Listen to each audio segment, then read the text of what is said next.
खाने के बाद सब लोग अपने अपने रूम में चले गए, लेकिन रुद्र और तारा के बीच एक अलग ही तूफान चल रहा था।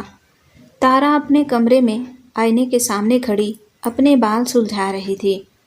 वो आज बहुत रिलैक्स फील कर रही थी।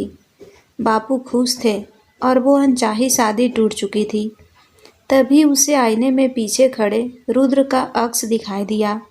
वो दरवाजे के पास दीवार से टेक लगाए अपनी जेबों में हाथ डाले उसे ही देख रहा था। उसके चेहरे पर एक बहुत ही शरारती और कातिलाना स्माइल थी। तारा झटके से पलटी। तुम ऐसे बिना बताए मेरे कमरे में कैसे आ गए? कोई देख लेगा तो? देखने दो, रुद्र ने बहुत ही आराम से कदम बढ़ाते हुए कहा और कमरे का दरवाज़ा अंदर से बंद कर दिया। अब तो विक्रम नाम का वो कांटा भी निकल गया। अब किससे डरना? वो धीरे धीरे तारा की तरफ बढ़ने लगा। तारा की धड़कनें तेज हो गई। वो पीछे हटते हटते आईने वाली टेबल से जा टकराई। रुद्र बिल्कुल उसके करीब आ गया। उसने अपने दोनों हाथ तारा के दोनों तरफ टेबल पर टिका दिए। अब तारा पूरी तरह से उसके घेरे में थी। रुद्र की वो गहरी नसीली आंखें सीधे तारा की आंखों में देख रही थी। तारा का वो सारा गुस्सा और एटीट्यूड इस वक्त कहीं गायब हो गया था। रुद्र की वो गर्म सांसें उसके चेहरे को छू रही थी। कमरे की पीली रोशनी में दोनों एक दूसरे में इस कदर खोने लगे जैसे आसपास की दुनिया का कोई वजूद ही ना हो। रुद्र ने अपना एक हाथ उठाया और बहुत ही कोमलता से तारा के गाल को छुआ। उसका अंगूठा धीरे से तारा के कांपते हुए होठों को सहलाने लगा। तारा की आंखें अपने आप बंद होने लगी। वो पूरी तरह से उस पल में रुद्र के उस नशे में मदहोश हो रही थी। रुद्र का चेहरा उसके चेहरे के बिल्कुल करीब आ गया था। तभी हवेली के बाहर कुत्ता जोर से भौंका और तारा का नशा एकदम से टूट गया। उसकी आंखें झटके से खुली। उसने अपनी सांसों को कंट्रोल किया और अपनी उसी बुलेट ट्रेन वाली फॉर्म में वापस आ गई। उसने रुद्र को घूर कर देखा। ऐसी वैसी घुरती नज़र नहीं, बल्कि एकदम वो वाली जिससे सामने वाला पानी पानी हो जाए। ये जो तुम शहर वाले पैंतरे यहाँ चला रहे हो ना मिस्टर माफिया, ये गांव है। चलो बाहर निकलो मेरे कमरे से। तारा ने उसे सीने से धक्का देते हुए कहा। रुद्र का सारा रोमांस हवा हो गया। वो एकदम शौक में उसे देखने लगा। अरे अभी तो मैंने कहा बाहर निकलो। तारा ने आंखें बड़ी करते हुए सीधा दरवाजे की तरफ इशारा किया। रुद्र ने उसे देखा, फिर दरवाजे को देखा। जो इंसान एक इशारे पर लोगों की सांसें रोक देता था, वो आज एक लड़की के घूरने से चुपचाप दरवाजे की तरफ चल दिया। बाहर निकलते ही रुद्र ने पलट कर देखा और एकदम किसी मासूम बच्चे जैसा मुंह बना लिया, जैसे कोई खिलौना छीन गया हो। तुम सच में जंगली बिल्ली हो और तुम एक नंबर के बिगड़े हुए रईस। Good night. तारा ने उसके मुंह पर दरवाज़ा बंद कर दिया।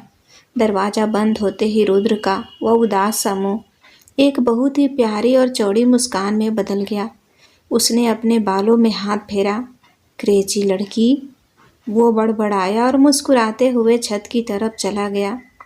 छत पर जाकर उसने अपना फ़ोन निकाला। नेटवर्क थोड़ा वीक था, लेकिन कॉल लग गई। हाँ कबीर। रुद्र की आवाज़ अब फिर से उसी खूंखार माफिया वाली हो गई थी। बॉस, आप कब वापस आ रहे हैं? यहाँ शहर में हालात थोड़े बिगड़ रहे हैं। कबीर की टेंशन भरी आवाज़ आई। और वो आपके डैड, उन पर नज़र रखी है मैंने। वो बोर्ड ऑफ डायरेक्टर्स के साथ मीटिंग्स कर रहे हैं। आपके खिलाफ कुछ प्लानिंग चल रही है। वो चाहते हैं कि आप गांव में ही फंसे रहें ताकि वो कंपनी पर पूरा कंट्रोल ले सके। रुद्र ने एक ठंडी सांस ली। उस बुढ़े की इतनी औकात नहीं है कि वो रुद्र पांडे की गद्दी पर बैठ सके।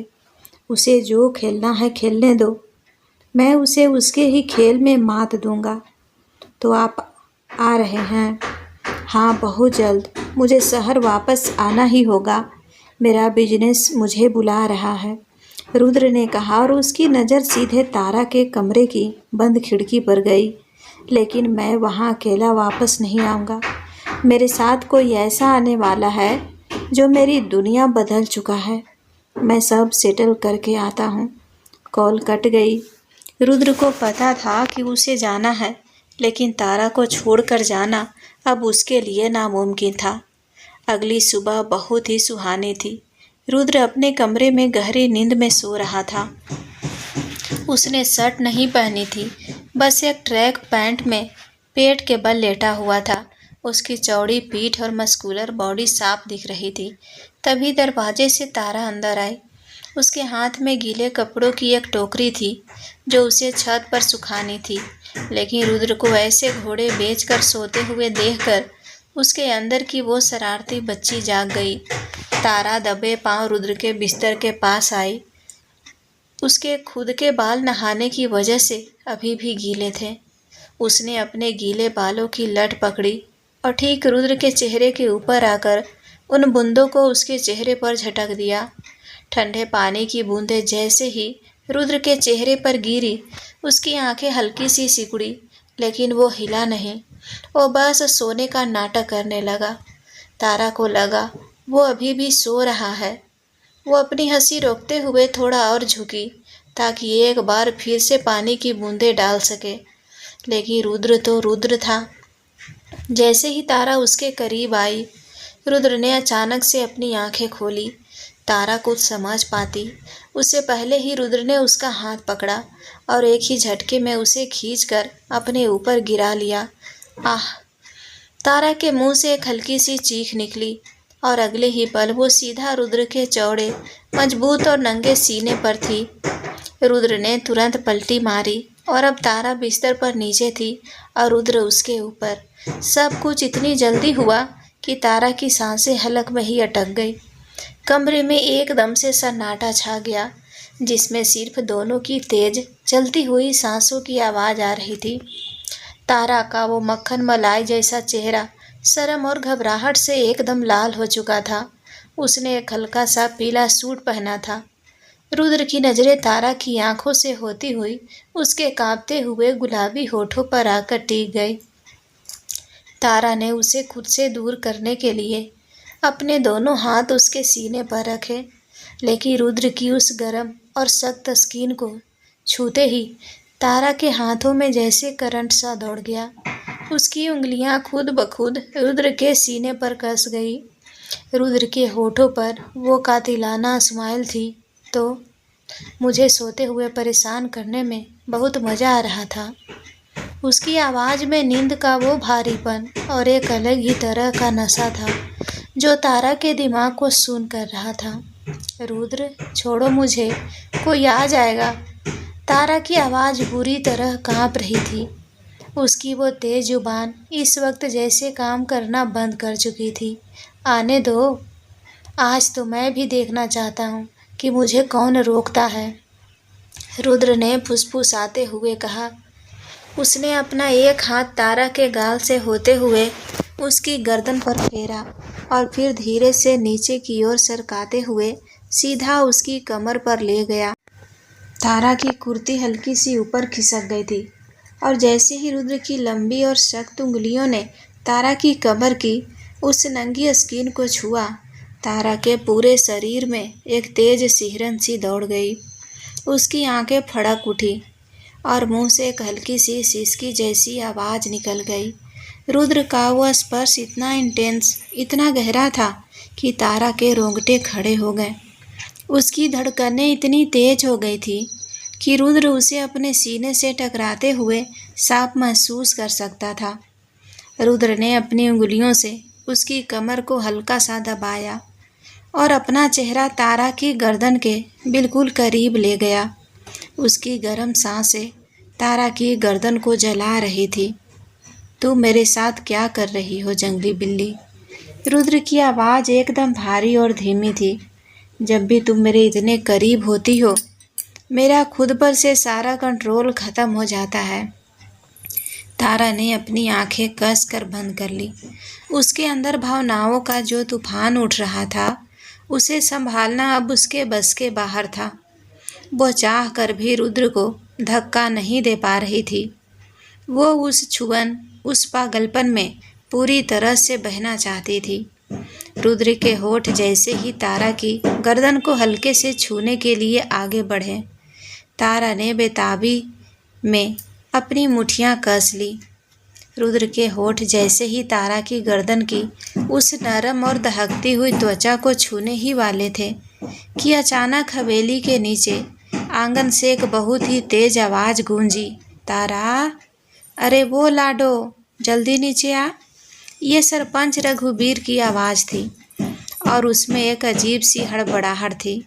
तारा की आंखें झटके से खुली।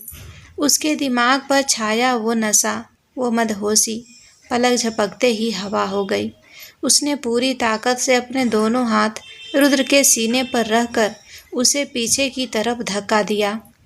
रुद्र, जो पूरी तरह से उस पल में खोया हुआ था, अचानक मिले इस झटके से थोड़ा पीछे हो गया। तारा हड़बड़ा कर उठी, अपनी कुर्ती ठीक की और हाँफते हुए दरवाजे की तरफ भागी।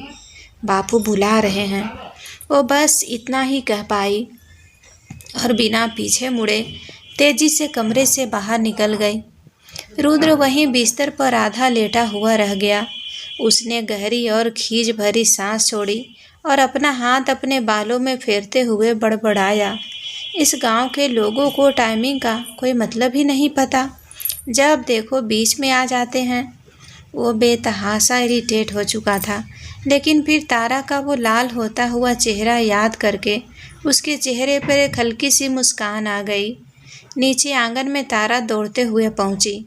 रघुबीर के हाथ में एक लिफाफा था और उनके चेहरे पर एक अजीब सी खुशी और उलझन दोनों थे। क्या हुआ बापू, सब ठीक तो है? तारा ने घबराते हुए पूछा।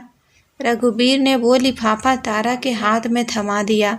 यह डाकिया दे गया है, शहर से आया है, तू ही पढ़ ले। तारा ने जल्दी से लिफाफा खोला और उस लेटर को पढ़ने लगी।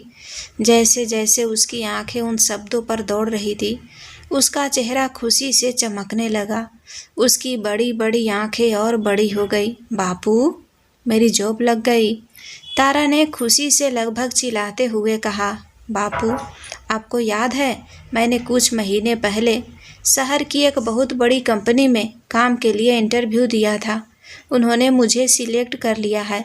मुझे अगले हफ्ते से ज्वाइन करना है। तारा को बिल्कुल भी अंदाज़ा नहीं था कि यह शहर की वही सबसे बड़ी कंपनी थी जिसका मालिक और कोई नहीं बल्कि ऊपर कमरे में बैठा वो मिस्टर माफिया रुद्र पांडे था।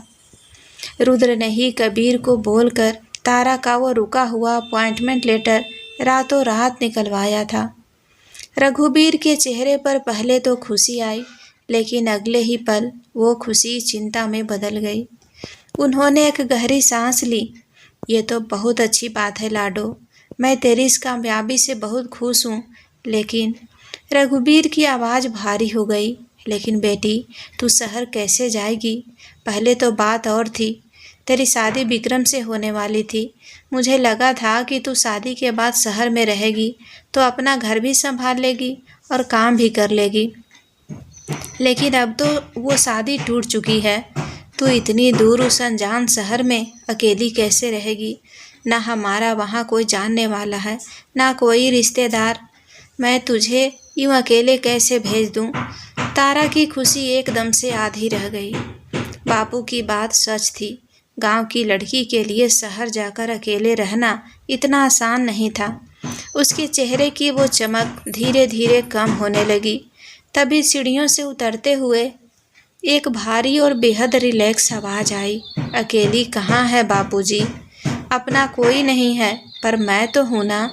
तारा और रघुबीर ने पलट कर देखा। रुद्र अपनी जेबों में हाथ डाले सीढ़ियाँ उतर कर नीचे आ रहा था। उसके चेहरे पर वो कॉन्फिडेंस था जो अच्छों को शांत कर दे।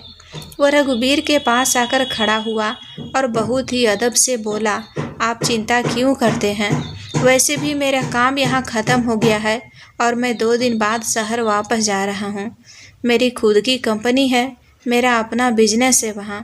तारा मेरे साथ शहर जाएगी। इसके रहने का इंतज़ाम, इसकी सुरक्षा, हर चीज़ की जिम्मेदारी मेरी है। आप मुझ पर भरोसा कर सकते हैं।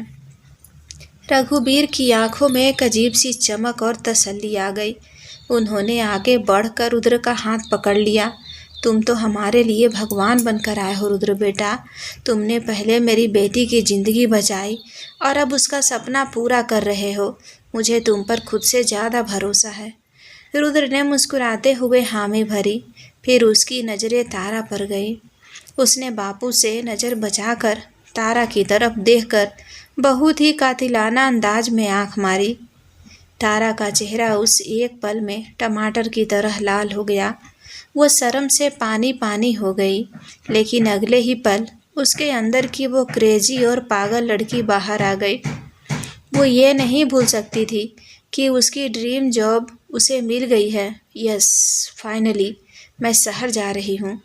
तारा ने अपनी शर्म को साइड में फेंका और हवा में मुट्ठी उछालकर खुशी से उछल पड़ी। वो सच में किसी छोटी बच्ची की तरह आंगन में गोल गोल घूमने लगी। रुद्र उसे ऐसे पागलों की तरह खुश होते देख मुस्कुरा रहा था। उसे तारा की यही बात सबसे ज़्यादा पसंद थी। वो कभी किसी के लिए बदलती नहीं थी, चाहे वो प्यार में ही क्यों ना पड़ जाए।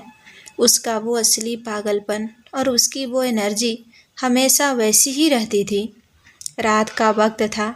हवेली में फिर से सन्नाटा छा चुका था। रुद्र छत पर पानी की टंकी के पास खड़ा था। आज की रात वो कोई कसर नहीं छोड़ना चाहता था। सुबह वाला अधूरा काम, वो मदहोशी, वो सब कुछ रुद्र के दिमाग पर हावी था। तभी उसे सीढ़ियों पर किसी के कदमों की आहट सुनाई दी। तारा छत पर आ रही थी। उसने एक सिंपल सा कॉटन का सूट पहना हुआ था और उसके बाल खुले हुए थे जो हवा में उड़ रहे थे। रुद्र की आंखों में वो पुराना नशा लौट आया। वो धीरे धीरे चलते हुए तारा के पास गया। तारा उसे देखकर थोड़ी नर्वस हो गई, लेकिन उसने अपने चेहरे पर वही अपना तेज एटीट्यूड बनाए रखा। यहाँ क्या कर रहे हो? नींद नहीं आ रही है क्या? शहर के बाबू को तारा ने ताना मारते हुए कहा। नींद तो तुमने सुबह ही उड़ा दी थी। रुद्र ने एक कदम और आगे बढ़ाया। उसने अचानक से तारा की कमर में अपना एक हाथ डाला और उसे झटके से अपनी तरफ खींच लिया। तारा सीधे रुद्र के मजबूत सीने से आ टकराई। रुद्र, छोड़ो, कोई देख लेगा। तारा की आवाज़ फिर से कांपने लगी। रुद्र का वो इंटेंस लुक उसे हमेशा अंदर तक हिला देता था। हर बार एक ही डायलॉग्स, अब मुझे कोई फ़र्क नहीं पड़ता।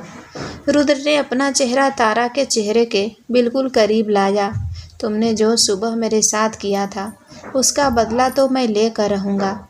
जैसे ही रुद्र अपने होठ तारा के होठों की तरफ ले जाने लगा, तारा की वो खुराफाती और जंगली बिल्ली वाली सोच अचानक जाग गई। उसने अपने हाथ पीछे छिपा रखे थे। जैसे ही रुद्र ने अपनी आंखें बंद की, तारा ने अपने हाथ आगे किए और एक बहुत ही ठंडी गीली सी चीज़ सीधा रुद्र के गालों और नाक पर रगड़ दी। ये लो तुम्हारा बदला, तारा ने जोर से कहा और रुद्र को धक्का देकर पीछे हट गई। रुद्र एकदम शौक में पीछे हुआ। उसकी आंखें खुली तो उसे अपने चेहरे पर कुछ बहुत ही ठंडा और मिट्टी जैसा महसूस हुआ। उसने हाथ लगाकर देखा, वो मुल्तानी मिट्टी का लेप था। व्हाट द हेल तारा! रुद्र पूरी तरह से चिढ़ गया। उसका सारा का सारा रोमांटिक मूड, उसका वो माफिया वाला चार्म, सब उस पीली मिट्टी के नीचे छुप गया था। तारा अपना पेट पकड़कर जोर जोर से हंस रही थी। उसकी हंसी रुकने का नाम ही नहीं ले रही थी। अरे, शहर जा रहे हो मिस्टर माफिया, थोड़ा चेहरे पर निखार लाओ। ऐसे खुखार बनकर मेरी नई कंपनी में जाओगे तो लोग डर जाएंगे। रुद्र ने उसे घूर कर देखा। बेचारे का मुंह किसी ऐसे बच्चे जैसा हो गया था जिसका सबसे फेवरेट खिलौना किसी ने छीन लिया हो। तुम दुनिया की सबसे नामुमकिन लड़की हो, रुद्र ने एक बहुत ही इरिटेट लेकिन क्यूट सा मुंह बनाते हुए कहा। वो मुंह पोंछने के लिए पानी की बाल्टी की तरफ गया। और तुम दुनिया के सबसे बड़े चीटर, हमेशा मौका ढूंढते हो। तारा हंसते हुए सीढ़ियों की तरफ भागी। और जाते जाते बोली, गुड नाइट मिस्टर मुल्तानी मिट्टी। रुद्र अपना चेहरा साफ करते हुए बड़बड़ाया, एक बार शहर पहुंच जाने दो, फिर बताता हूँ कि मौका ढूंढना किसे कहते हैं। लेकिन उसके चेहरे पर उस चीड़ के बीच भी एक बहुत ही गहरी मुस्कान थी। 2 दिन बाद विदाई का वक्त आ गया। हवेली के बाहर रुद्र की चमचमाती एसयूवी खड़ी थी। माहौल काफ़ी इमोशनल था। रघुबीर की आंखों में आंसू थे।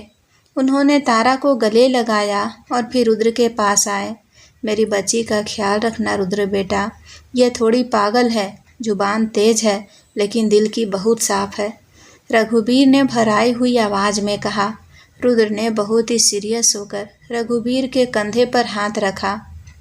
आप बेफिक्र रहिए बाबूजी, तारा अब मेरी जिम्मेदारी है। मैं अपनी जान से भी ज़्यादा इसका ख्याल रखूँगा। कुछ ही देर बाद वो दोनों उस धूल भरे गांव को पीछे छोड़ते हुए शहर की चमचमाती सड़कों की तरफ निकल पड़े। जैसे ही गाड़ी हाईवे पर पहुंची, तारा का एक्साइटमेंट आसमान छूने लगा। गांव की वो बंदिशें, वो विक्रम का डर, सब खत्म हो चुका था। वो अब किसी पिंजरे से छूटे हुए पंछी की तरह थी। ओए होए, क्या रोड है!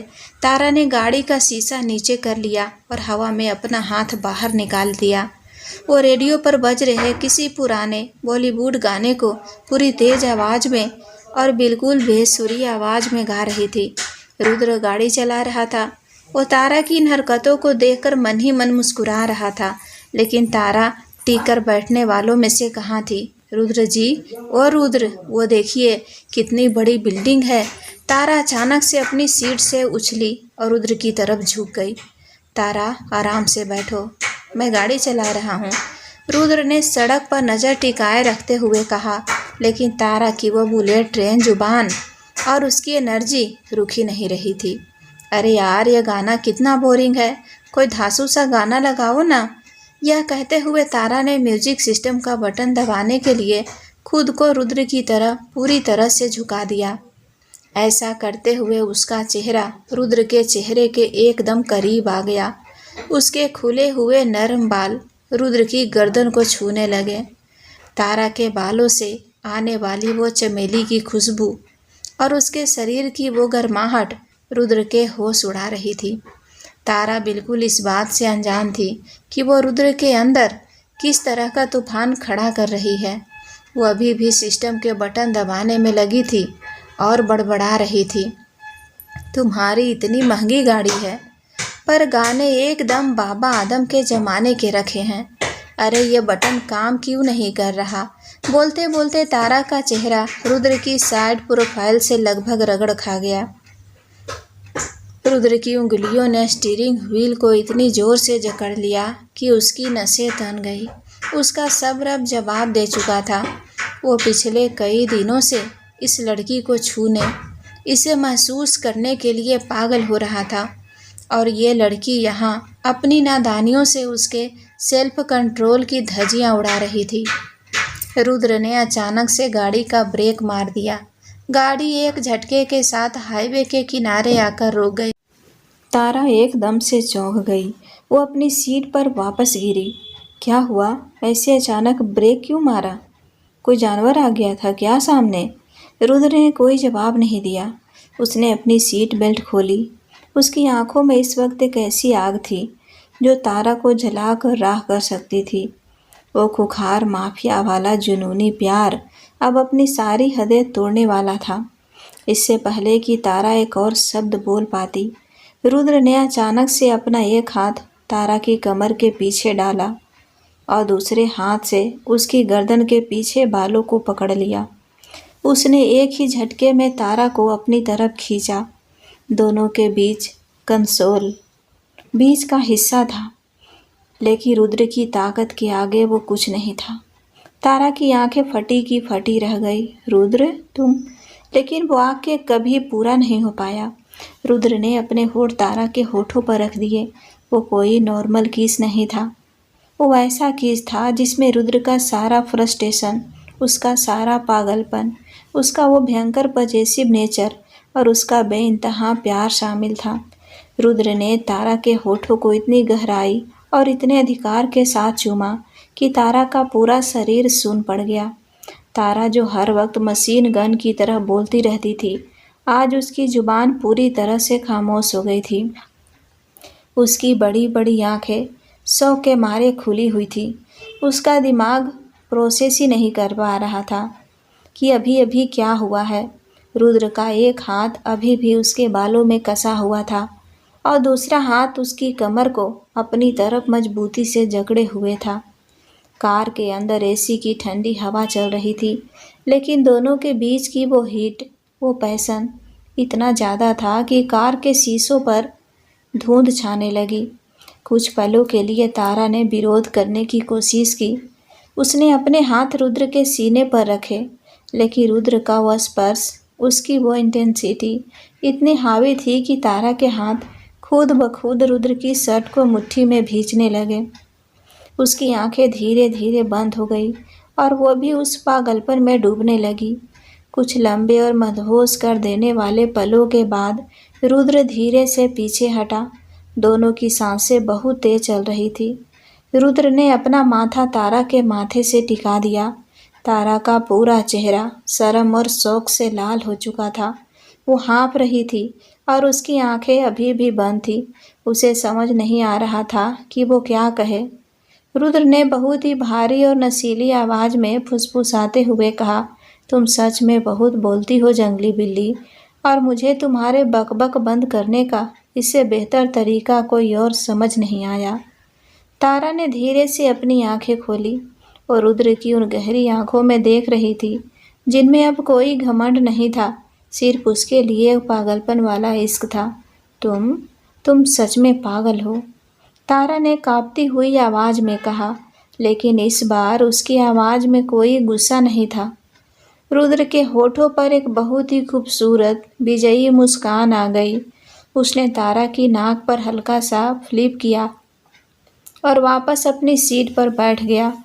उसने फिर से सीट बेल्ट बांधी, गाड़ी स्टार्ट की और बहुत ही कैजुअल अंदाज में बोला, अब अगर दोबारा तुमने मेरे इतने करीब आकर म्यूजिक सिस्टम छेड़ने की कोशिश की तो यकीन मानो, मैं अगली बार गाड़ी हाईवे के किनारे नहीं, किसी सुनसान जंगल में रोकूंगा। तारा ने जल्दी से अपनी सीट बेल्ट लगा ली और दोनों हाथों से अपना चेहरा छुपा लिया, जो इस वक्त शर्म से किसी टमाटर की तरह लाल हो रहा था। वो खिड़की के बाहर देखने लगी, लेकिन उसके होठों पर एक ऐसी मुस्कान थी जिसे वो रोक नहीं पा रही थी।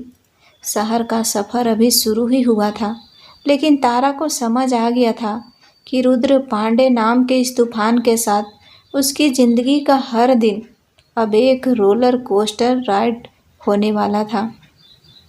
शहर की भागदौड़ और ऊंची इमारतों के बीच रुद्र की गाड़ी शहर के सबसे पॉश इलाके की एक बेहद आलीशान गगनचुंबी इमारत के बेसमेंट में आकर रुकी।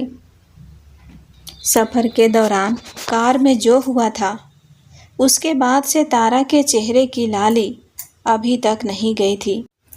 वो चुपचाप गाड़ी से उतरी। रुद्र उसे लेकर प्राइवेट लिफ्ट से सीधा सबसे ऊपर वाले फ्लोर पर बने अपने पेंट हाउस में आ गया। दरवाज़ा खुलते ही तारा की आंखें फटी की फटी रह गई। पूरा घर कांच, इटालियन मार्बल और बेहद महंगे फर्नीचर से सजा हुआ था। सामने की कांच की दीवार से पूरे शहर का नज़ारा दिख रहा था। यह किसी राजा के महल से कम नहीं था। तारा ने पूरे घर को आंखें फाड़ फाड़ कर देखा और फिर अपनी घबराहट को छुपाने के लिए अपनी वही पुरानी चीर परिचित ताने वाली टोन पकड़ ली। उसने अपने हाथ सीने पर बांधे और रुद्र की तरफ देखकर बोली, ओह चलो, कम से कम ये तो मानना पड़ेगा कि अमीर तो तुम हो मिस्टर माफिया। मुझे तो लग रहा था कि गांव में बस अपने नाम की लंबी लंबी फेंक रहे हो।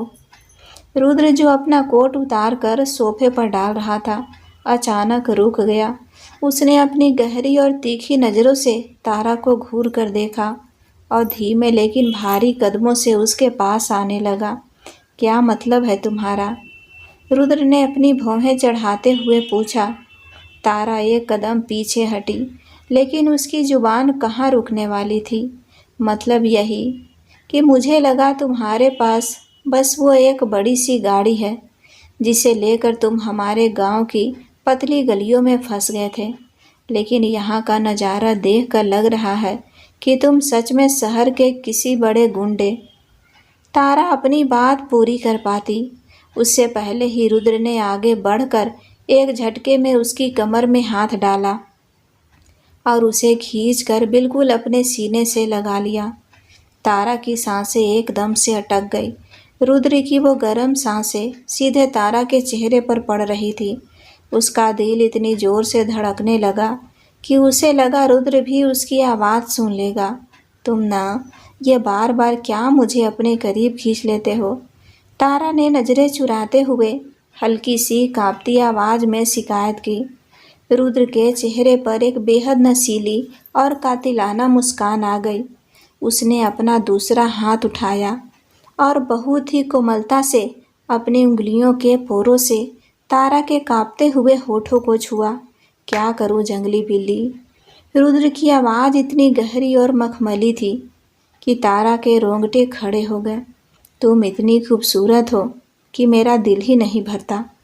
तुम्हें देखता हूँ तो लगता है जैसे बरसों की प्यास बूझ रही हो, और तुम्हें छूता हूँ तो वह प्यास और भी ज़्यादा भड़क जाती है। तुम मेरे अंदर वो तूफान लेकर आई हो तारा, जिसे मैं चाह कर भी शांत नहीं कर पा रहा। मेरा बस चले तो मैं तुम्हें इस दुनिया की नज़रों से छिपाकर हमेशा के लिए अपनी बाहों में कैद कर लूँ, ताकि कोई और तुम्हें देख भी ना सके। तारा की आंखें भारी होने लगी थी। रुद्र के इन शब्दों में इतना गहरा पागलपन और प्यार था कि वो पूरी तरह से पिघल चुकी थी। वो खुद को रुद्र की तरफ झुकने से रोक नहीं पाई। रुद्र ने अपना चेहरा थोड़ा और नीचे किया। उसके होठ तारा के होठों को बस छूने ही वाले थे कि ट्रिंग ट्रिंग ट्रिंग रुद्र की जेब में रखा फ़ोन अचानक पूरी तेज़ आवाज़ में बजने लगा। तारा का नशा एकदम से टूटा। उसने तुरंत इस बात का फ़ायदा उठाया और झटके से रुद्र के सीने पर हाथ रखकर उसे पीछे धकेला और खुद दूर भाग गई। वो पेट पकड़कर ज़ोर ज़ोर से हंसने लगी। तुम्हारे इस फ़ोन की टाइमिंग भी हमारे गांव के लोगों जैसी ही है मिस्टर माफिया, तारा हंसते हुए बोली। रुद्र ने आंखें मींच ली और एक बेहद इरिटेट और खींच भरी गहरी सांस ली। उसका मन कर रहा था कि वो फ़ोन निकाल कर सीधे कांच की खिड़की से बाहर फेंक दे। उसने गुस्से में फ़ोन निकाला, स्क्रीन पर देखा तो उसके एक जासूस का नंबर था। रुद्र ने खुद को शांत किया। उसे पता था कि उसके पिता उसकी कुर्सी हथियाने के लिए साजिशें रच रहे हैं।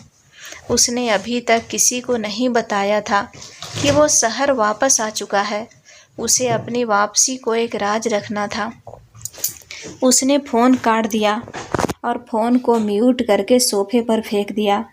रुद्र मुड़ा ही था कि तारा रसोई घर से बाहर आती हुई दिखाई दी। उसका मुंह बना हुआ था। रुद्र, तुम्हारे इस महल में क्या लोग सिर्फ हवा खाकर और कांच की दीवारें देखकर जिंदा रहते हैं? रसोई में चाय की पत्ती तक नहीं है। फ्रिज में सिर्फ पानी की बोतलें भरी पड़ी है। तारा ने कमर पर हाथ रखकर डांटते हुए कहा। मैं घर पर खाना नहीं खाता तारा। मेरा खाना अक्सर बाहर होटल्स में या मीटिंग्स में ही होता है। रुद्र ने अपनी गर्दन की नसें दबाते हुए कहा। तो क्या मैं भी रोज़ बाहर का वो तेल मसाले वाला खाना खाऊंगी? बिल्कुल नहीं।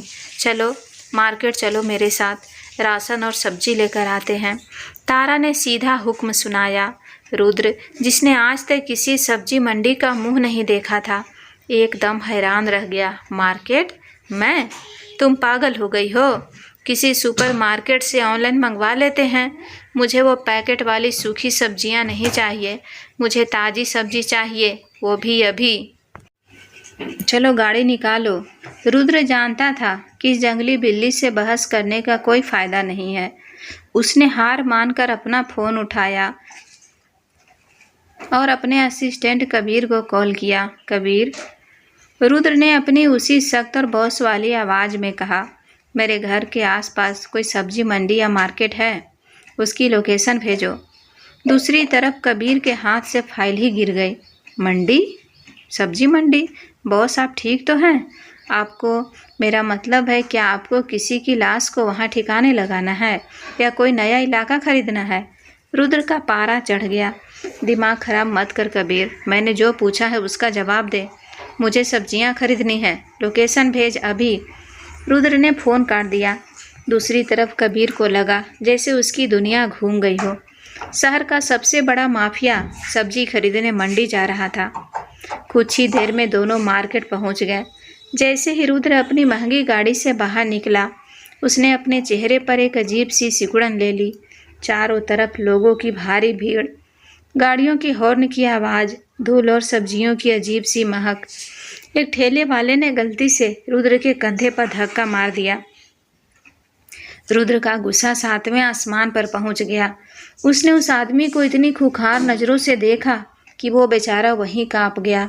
तारा, हम यहाँ से जा रहे हैं, ये जगह मेरे लिए नहीं है, रुद्र ने मुड़ते हुए कहा। लेकिन तारा ने तुरंत आगे बढ़कर रुद्र का हाथ पकड़ लिया। चुपचाप मेरे साथ चलो, ज़्यादा नखरे मत दिखाओ शहर के बाबू। रुद्र ने अपना हाथ छुड़ाने की कोशिश नहीं की।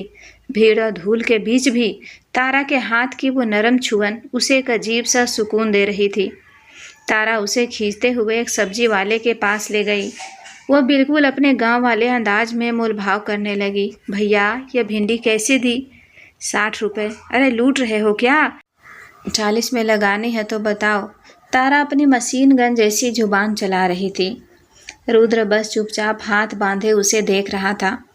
उसे समझ नहीं आ रहा था कि यह करोड़ों की कंपनी चलाने वाला इंसान 20 रुपए के लिए किसी ठेले वाले से बहस क्यों सुन रहा है। लेकिन तारा को खुश देखकर वो भी बिना कुछ कहे खड़ा रहा। पैसे दो। तारा ने अचानक रुद्र के सामने हाथ फैलाया।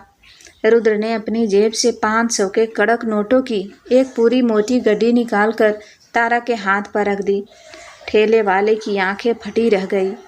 तारा ने झटके से गड्डी में से एक नोट निकाला और बाकी गड्डी वापस रुद्र की जेब में ठूस दी। पागल हो गए हो क्या? मंडी में ऐसे पैसे दिखाते हैं?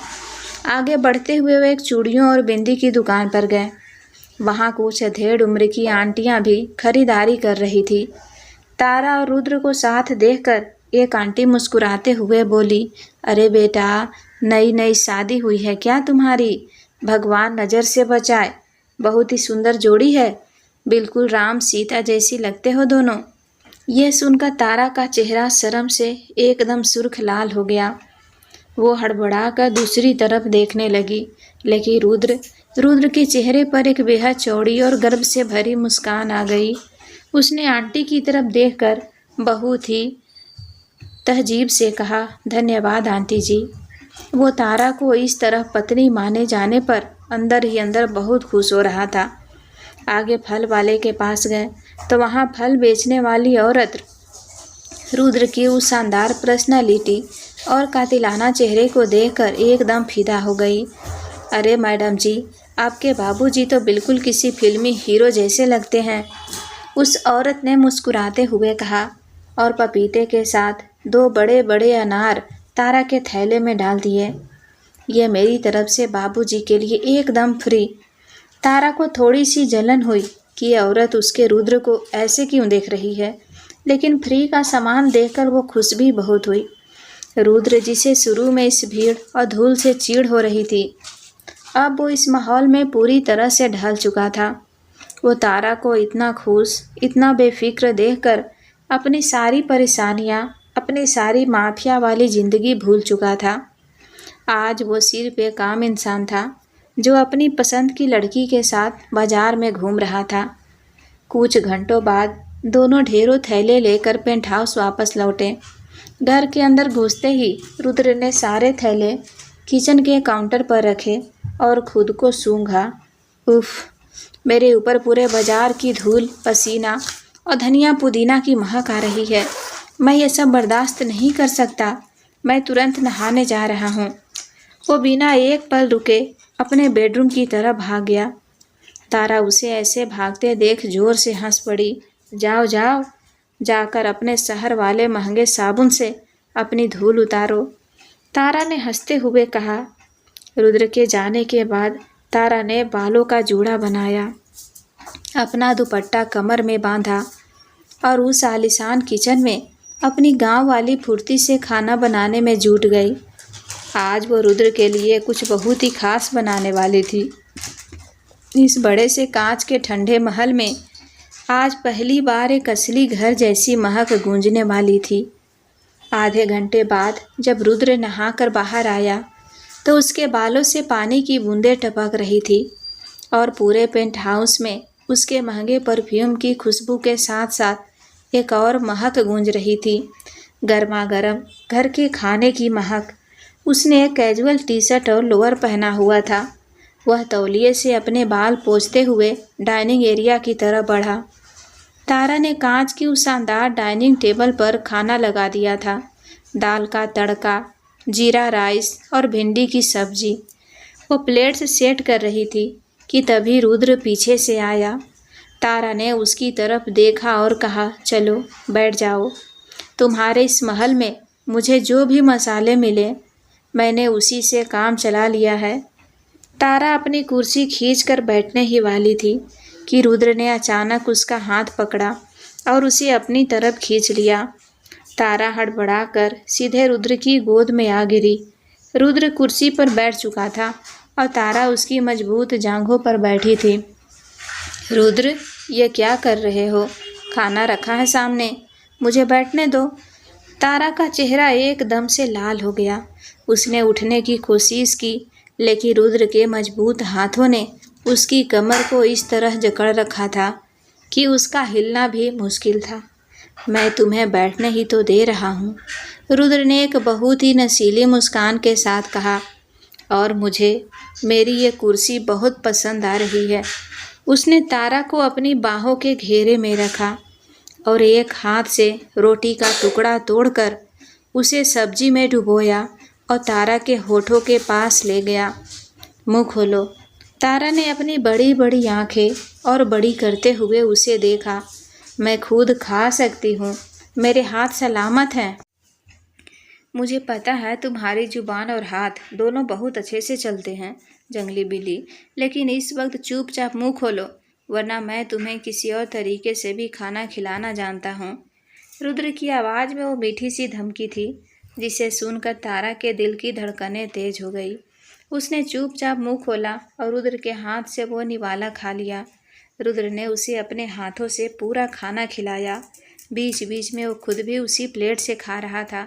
तारा के लिए एहसास बहुत नया था। गांव में उसने हमेशा आदमियों को पहले खाते और औरतों को बाद में खाते देखा था, लेकिन ये शहर का सबसे खूंखार इंसान अपनी गोद में बिठाकर उसे पहले खाना खिला रहा था। उस पल में कोई घमंड नहीं था, सिर्फ एक बेइंतहा प्यार था। खाना खत्म होने के बाद तारा उठी और प्लेट्स उठाने लगी। तुम जाकर आराम करो, मैं बर्तन साफ कर देती हूँ, तारा ने कहा और सिंक की तरफ चली गई। लेकिन कुछ ही सेकेंड बाद रुद्र भी उसके पीछे आ गया। उसने अपनी आस्तीनें ऊपर चढ़ाई और तारा के बगल में खड़ा होकर प्लेट्स धोने लगा। तारा शौक में उसे देखने लगी। तुम बर्तन धो रहे हो? तुम्हारी वो लाखों की घड़ी खराब हो जाएगी। तुम जाओ यहाँ से, यह काम मैं कर लूँगी। रुद्र ने उसके हाथ से स्पंज ले लिया और मुस्कुराते हुए बोला, यह घर मेरा है और तुमने मेरे लिए खाना बनाया है, तो मेरी भी जिम्मेदारी बनती है कि मैं तुम्हारी मदद करूं। और रही बात घड़ी की, तो वो वाटर प्रूफ है, तुम बस चुपचाप मुझे काम करने दो। तारा उसे देखती रह गई। करोड़ों की कंपनी का मालिक, जिसके इशारों पर लोग कांपते थे, वो आज उसके साथ खड़े होकर बर्तन धो रहा था। तारा के अंदर इस इंसान के लिए जो इज्जत और प्यार था, वो अब अपनी सारी हदें पार कर रहा था। रात काफ़ी हो चुकी थी। तारा नहाने के लिए बाथरूम गई थी। रुद्र बेडरूम में बेड पर लेटा उसका इंतजार कर रहा था। कमरे की लाइट डिम थी। कुछ ही देर में बाथरूम का दरवाज़ा खुला और तारा बाहर आई। उसने एक बहुत ही सिंपल सा सूती नाइट सूट पहना था, लेकिन पानी की बूंदों से भीगा हुआ उसका वो मक्खन जैसा निखरा हुआ चेहरा गजब ढा रहा था। रुद्र की नज़रें जैसे ही उस पर पड़ी, उसकी आंखों में एक अजीब सी चमक और शरारत आ गई। उसका वो नशीला लुक देखकर तारा तुरंत समझ गई कि इस इंसान के दिमाग में क्या चल रहा है। तारा ने अपने बाल तौलिए से पोंछे और दूर सोफे की तरफ देखते हुए बहुत ही कड़क आवाज में बोली, चुपचाप सो जाओ रुद्र, मुझे बहुत नींद आ रही है। कल मेरा ऑफिस का पहला दिन है। रुद्र मुस्कुराया और बेड से उठकर धीरे धीरे उसकी तरफ बढ़ने लगा। नींद आ रही है तो सो जाओ ना, मैंने कब रोका? लेकिन तुम सोफे पर नहीं, मेरे साथ सोओगी। तारा एक कदम पीछे हटी। उसकी वो गांव वाली सोच फौरन बीच में आ गई। बिल्कुल नहीं, एक लड़का और लड़की बिना शादी के कभी एक साथ एक बिस्तर पर नहीं सोते। ये गलत है। मैं सोफे पर ही ठीक हूँ। मेरे घर में ऐसा कोई रूल नहीं है, रुद्र ने कहा और अचानक आगे बढ़कर तारा को अपनी बाहों में उठा लिया। रुद्र, मुझे नीचे उतारो, पागल हो गए हो क्या? तारा हवा में पैर मारते हुए चिल्लाई, लेकिन रुद्र के मजबूत बाजुओं में उसकी कोई ताकत काम नहीं कर रही थी। रुद्र ने उसे ले जाकर उस बड़े से किंग साइज बेड के बीचों बीच रख दिया और इससे पहले कि तारा उठकर भागती, रुद्र उसके ऊपर आ गया। उसने अपने दोनों हाथ तारा के सिर के दोनों तरफ टिका दिए और उसे पूरी तरह से जकड़ लिया। तारा की सांसें गले में अटक गई। रुद्र का चेहरा उसके चेहरे के इतना करीब था कि उसकी गर्म सांसें सीधे तारा के होठों पर पड़ रही थी। तारा ने अपने दोनों हाथ रुद्र के सीने पर रखे और उसे धकेलने की कोशिश की, लेकिन रुद्र टस से मस नहीं हुआ। मैं तो तुम्हारे साथ ही सोऊंगा, रुद्र ने अपनी नशीली आवाज़ में फुसफुसाते हुए कहा। तारा का दिल इतने जोर से धड़क रहा था कि उसे लग रहा था जैसे वो सीना फाड़कर बाहर आ जाएगा। उसने देखा कि रुद्र का चेहरा धीरे धीरे नीचे आ रहा था। तारा घबराहट से कांपने लगी। वो रुद्र से प्यार करती थी, लेकिन अभी वो इस सब के लिए तैयार नहीं थी। उसके अंदर एक अजीब सा डर बैठ गया। रुद्र ने अपने होठ तारा के होठों की तरफ नहीं, बल्कि उसकी गर्दन और कान की तरफ मोड़ दिए। उसने तारा के कान के पास बहुत ही हल्के से अपने होठों को छुआ। यह स्पर्श इतना गहरा और इंटेंस था कि तारा के मुंह से एक हल्की सी सिसकी निकल गई। उसका पूरा शरीर एक झटके से सून पड़ गया। उसने अपनी आंखें कसकर बंद कर ली और रुद्र की टी शर्ट को अपनी मुट्ठियों में भींच लिया। उसकी सांसें बहुत तेज और बेकाबू हो गई थी। वो बुरी तरह घबरा रही थी। रुद्र, जो उस पल में पूरी तरह से खो चुका था, उसे तारा की उस कपकपी और घबराहट का एहसास हुआ। उसने तुरंत खुद को रोका। उसने देखा कि तारा की आंखें बंद है और वो डर के मारे कांप रही है। रुद्र का सारा नशा एक पल में उतर गया। उसके चेहरे पर जो शरारत थी, वो अब एक बहुत ही गहरी फिक्र और नरमी में बदल गई। उसने अपना वजन तारा के ऊपर से हटाया और साइड में लेट गया। फिर उसने बहुत ही कोमलता से तारा के माथे पर एक गहरा और लंबा किस दिया। शांत हो जाओ तारा, रुद्र ने बहुत ही प्यार से उसके बाल सहलाते हुए कहा। सो जाओ। जब तक तुम पूरी तरह से तैयार नहीं होती, तब तक मैं तुम्हारे साथ कुछ भी नहीं करूँगा। मैं तुम्हें कभी किसी चीज़ के लिए मजबूर नहीं करूँगा, इसीलिए फिक्र मत करो, बस मेरे पास सो जाओ। रुद्र के इन शब्दों ने तारा के अंदर के उस सारे डर को किसी जादू की तरह ख़त्म कर दिया। उसने धीरे से अपनी आंखें खोली। रुद्र उसे बहुत ही सुकून भरी नज़रों से देख रहा था। तारा को उस पल समझ आ गया कि बाहर की दुनिया के लिए ये इंसान भले ही खुखार माफिया हो, लेकिन उसके लिए ये दुनिया का सबसे महफूज इंसान है। तारा के चेहरे पर एक बहुत ही प्यारी सी मुस्कान आ गई। उसने बिना कुछ कहे खुद आगे बढ़कर अपना सिर रुद्र के सीने पर रख दिया और अपनी आंखें बंद कर ली। रुद्र ने भी मुस्कुराते हुए उसे अपनी बाहों में समेट लिया और दोनों एक बहुत ही सुकून भरी नींद में सो गए। अगली सुबह तारा बहुत जल्दी उठ गई। आज उसका शहर में ऑफिस का पहला दिन था। वो बहुत ज़्यादा नर्वस और एक्साइटेड थी। उसने एक बहुत ही सिंपल लेकिन फॉर्मल सफ़ेद कुर्ती और ब्लैक ट्राउज़र पहना। रुद्र भी सोकर उठ चुका था। वो कॉफ़ी का मग हाथ में लिए तारा को ऐसे तैयार होते हुए देख रहा था। मैं निकल रही हूँ, मुझे लेट नहीं होना है। तुम कब जाओगे अपने काम पर? तारा ने शीशे के सामने अपने बाल सेट करते हुए पूछा। रुद्र ने कॉफ़ी का एक घूंट लिया और अपनी आंखों में एक गहरा राज छुपाते हुए बोला, तुम जाओ, मुझे ऑफिस जाने से पहले एक बहुत ज़रूरी कचरा साफ करना है। मैं सीधा वहीं से ऑफिस पहुंच जाऊंगा। तारा को उसकी बात कुछ समझ नहीं आई, लेकिन वो जल्दी में थी, इसीलिए उसने ध्यान नहीं दिया और कैब बुक करके वहां से निकल गई। तारा के जाते ही रुद्र का वो नरम और आशिक वाला चेहरा एकदम से गायब हो गया। उसकी जगह ले ली उस खूंखार और बेरहम रुद्र पांडे ने, जिसके नाम से शहर के बड़े बड़े लोग कांपते थे। उसने अपना ब्लैक थ्री पीस सूट पहना, अपनी महंगी घड़ी बांधी और अपनी आंखों में खौफनाक गुस्सा लिए अपने पेंट हाउस से बाहर निकला। आज उसे अपनी ज़िंदगी का सबसे बड़ा और आखिरी हिसाब चुकता करना था, अपने ही पिता रंजीत पांडे से। रुद्र की गाड़ी सीधे पांडे ग्रुप ऑफ इंडस्ट्रीज के हेड ऑफिस के सामने रुकी। वो सीधा उस प्राइवेट एलिवेटर की तरह बढ़ा जो सीधे टॉप फ्लोर के वार्डरूम में खुलता था। रुद्र के कदम बहुत भारी और सधे हुए थे। उसे आज भी वो रात याद थी जब वो सिर्फ 10 साल का था। उसके पिता रंजीत पांडे की पैसों की भूख और लालच ने उसकी माँ को इतना टॉर्चर किया था कि उन्होंने खुदकुशी कर ली थी। अगर रुद्र के दादाजी नहीं होते तो वो लालची इंसान रुद्र और उसकी छोटी बहन को भी रास्ते से हटा देता। दादाजी ने रंजीत की असलियत पहचान ली थी और मरने से पहले अपनी सारी प्रॉपर्टी, सारी कंपनी रुद्र के नाम कर दी थी। इसी बात का बदला लेने के लिए रंजीत ने कुछ महीने पहले रुद्र की बहन का सहारा लेकर उसे ब्लैकमेल किया था और उसे उस गांव में धकेल दिया था ताकि पीछे से वो कंपनी पर अपना कब्जा कर सके। बोर्ड रूम के अंदर रंजीत पांडे बहुत ही घमंड से बोर्ड ऑफ डायरेक्टर्स के सामने बैठा था। उसके हाथ में पेन था और वो चेयरमैन की कुर्सी हथियाने के पेपर्स पर साइन करने ही वाला था। जैसा कि आप सब जानते हैं, रुद्र पिछले कई महीनों से लापता है। कंपनी को एक लीडर की ज़रूरत है और उसका पिता होने के नाते बोर्ड रूम का वो भारी कांच का दरवाज़ा एक ज़ोरदार झटके के साथ खुला। रंजीत के हाथ से पेन गिर गया। बोर्ड रूम में मौजूद सभी डायरेक्टर्स की सांसें अटक गई। रुद्र दरवाजे पर खड़ा था। उसकी आंखों में वो आग थी जो आज पूरे बोर्ड रूम को जला सकती थी। वो धीरे धीरे चलते हुए अंदर आया। तुम्हें लगता है कि मुझे गांव भेजकर तुम मेरी गद्दी पर बैठ जाओगे? रुद्र की आवाज़ उस शांत कमरे में किसी गरजते हुए बादल की तरह गूंजी। रुद्र, तुम वापस कैसे आ गए? रंजीत का चेहरा एकदम सफ़ेद पड़ गया था। रुद्र ने अपने असिस्टेंट कबीर से एक फाइल ली और उसे पूरी ताकत से टेबल पर पटक दिया। एक्टिंग सीईओ का एक घटिया नाटक अब ख़त्म हुआ।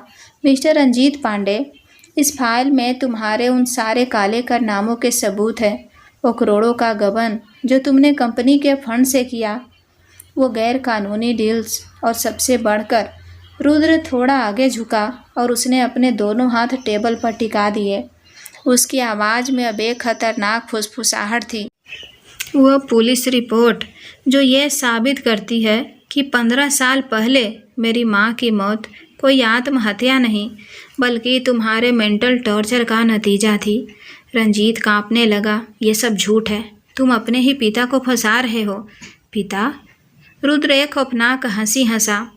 पिता वो होता है जो औलाद को बचाता है, वो नहीं जो उसे मारने की साजिश रचे। तुम्हारी जगह इस कंपनी की कुर्सी पर नहीं, जेल की उस अंधेरी कोठरी में है। उसी वक्त बोर्ड रूम का दरवाज़ा फिर से खुला और पुलिस कमिश्नर अपनी टीम के साथ अंदर आए। Arrest him. रुद्र ने बिना अपनी नज़रें रंजीत से हटाए पुलिस से कहा। रंजीत को जब पुलिस पकड़ कर ले जाने लगी तो वो चिल्लाता रहा, लेकिन रुद्र बस अपनी जेबों में हाथ डाले उसे तब तक देखता रहा जब तक वह उस दरवाजे के बाहर नहीं हो गया।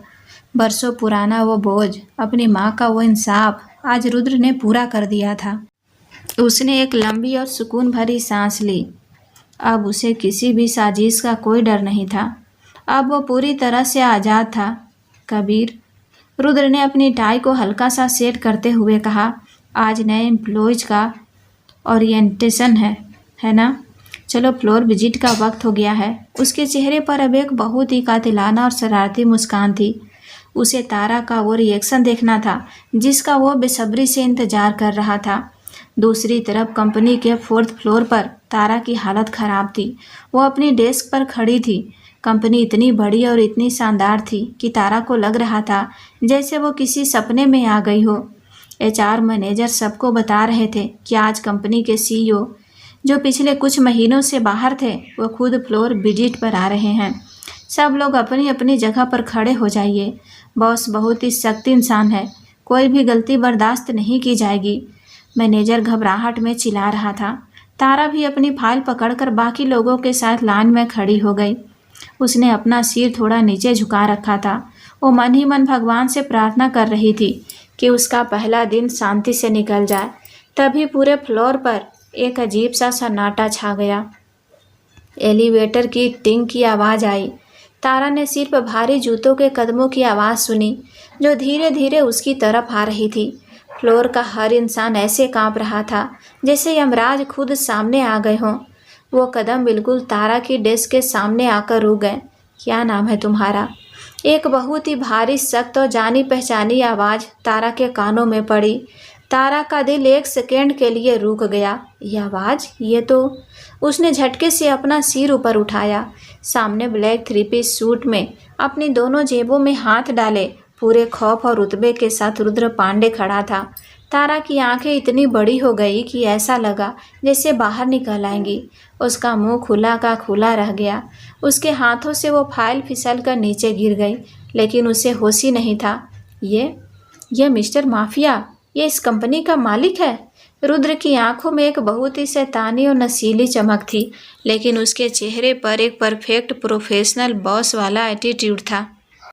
मैंने कुछ पूछा है मिस? रुद्र ने थोड़ा और करीब आकर बहुत ही रिलैक्स अंदाज में कहा। तारा की वो मशीन गन जैसी जुबान जो हर बात पर 100 जवाब देती थी, वो इस वक्त पूरी तरह से जाम हो चुकी थी। वो कुछ बोलना चाह रही थी, लेकिन उसके गले से आवाज़ ही नहीं निकल रही थी। वो सिर्फ रुद्र को घूरे जा रही थी। पूरा ऑफिस उन्हें देख रहा था।